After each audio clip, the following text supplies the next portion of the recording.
Mapagpalang umaga po, mga minamahal kong kapatid.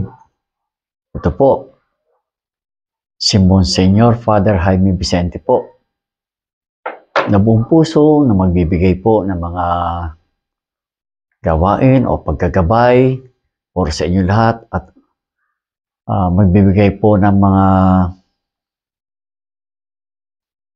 magagandang gawain at saka para magkaroon po tayo ng mga pananggalang para po sa kalayaan natin sa lahat ng uri ng problema.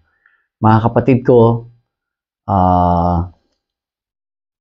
kung gusto niyo po lumaya sa mga gawa ng mga demonyo, mangkukulam, ibang-ibang sumpa, no?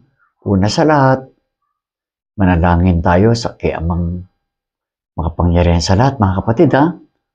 Araw-araw po, wag po tayong hindi hihingi ng tulong sa Diyos Amang makapangyarihan sa lahat. Kaya mga kapatid ko,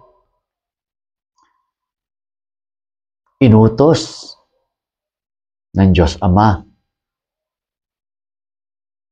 na ang ating sundin ang kanyang anak. Kaya po ang salita niya, ito ang sinisinta kong anak. Siya ang inyong sundin.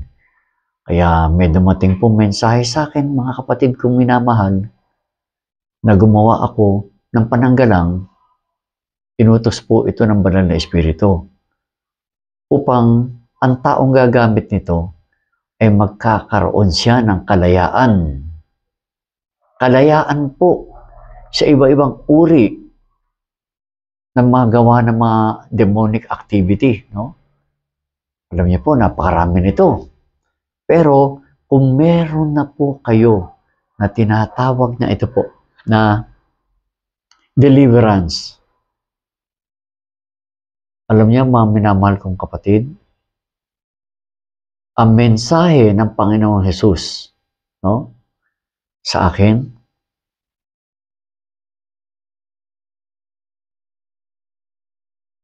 ituro sa inyo ang pamamaraan at ituro sa inyo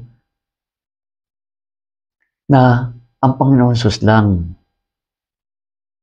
ang siyang daan patungo sa kaluwalhatian ng Amang Diyos na makapangyarihan sa lahat. At pagdating sa mga gamit espiritual, tanging Panginoong Jesus lang ang siyang mayroong taglay na napakatibay at napakalakas na kapangyarihan. Wala ng iba kung hindi ang kapangyarihan ng Panginoong Jesus na galing sa kanyang Ama. No? Kaya ang full authority, kasi po ang Panginoong Jesus, siya po ang excellent representation of God, the goodness of our God the Father Almighty. Kaya tandaan niyo mga kapatid, kapag meron na po kayo nito na tinatawag na deliverance, deliverance po, no? May mga iba-iba pong deliverance po. Meron din pong bilog. Meron din po siyang bilog. Maliit lang naman po ito. Ayan, no? Ayan. Yan po, ha? At meron din pong isa pang deliverance, mas mataas ng konti. Yan. Kumbaga ito po, deliverance din po ito. Kasi iba-iba po ang mga gustong size ng tao. May maliit para sa bata, sa babae, meron naman gusto ng lalaki, sa malaki.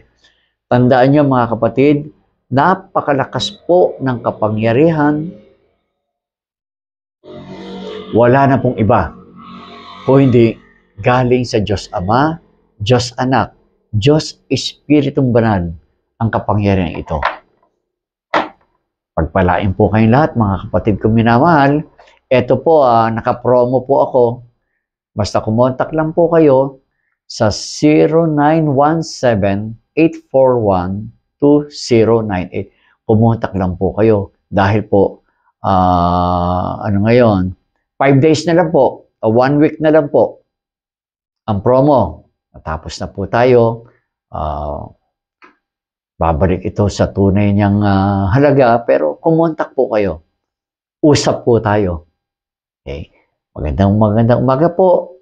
Hinihiling ko po ang kalayaan ng lahat ng tao sa kamay ng mga gawa ng mga demonyo. Pagpalain kayong lahat mga kapatid, pag nagkaroon ka na, mabago na ang buhay mo. Makakalaya ka na. Amen? Amen. Sa ngalan ng Diyos Ama, Diyos Anak, Diyos Espiritong Banal. Amen, amen, amen. Pagpalain po kayo lahat. Mahal na mahal ko po kayo.